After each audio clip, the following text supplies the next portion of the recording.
नमस्कार, मैं हूं आलोक।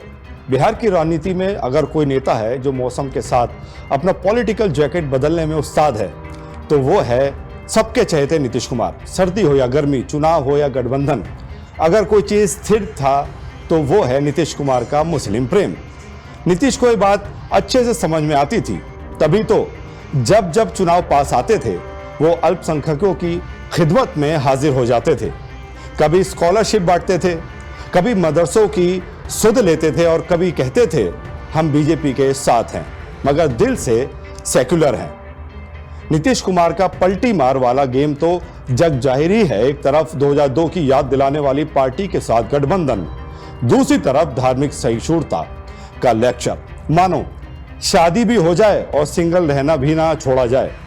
पहले नीतीश ने बीजेपी छोड़ी, मुस्लिम खुश थे, आरजेडी के साथ आए, मुस्लिम और खुश हुए।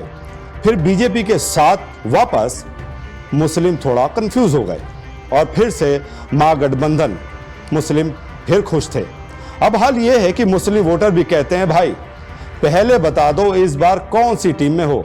शायद मुसलमानों की दिल की बात नीतीश ने सुन ली, क्योंकि अब सरकार बदले बदले से नजर आते हैं।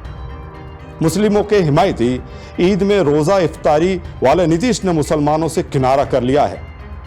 ना अचंभित करने वाली बात, बिहार में एक अद्भुत तमाशा देखने को मिला।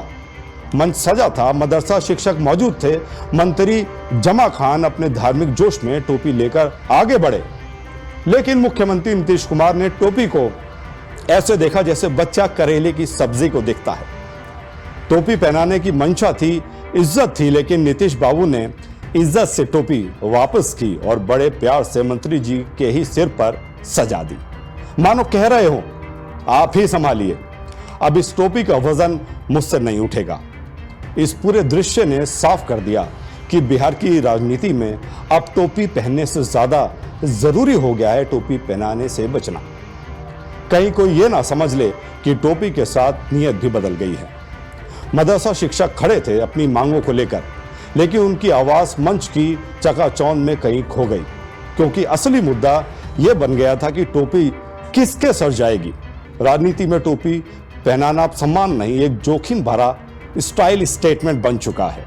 और नीतीश कुमार वो अब भी कह रहे हैं सर पर सरकार है, टोपी की जगह नहीं। फिर मुलाकात होगी, तब तक अपना ख्याल रखिए। नमस्कार।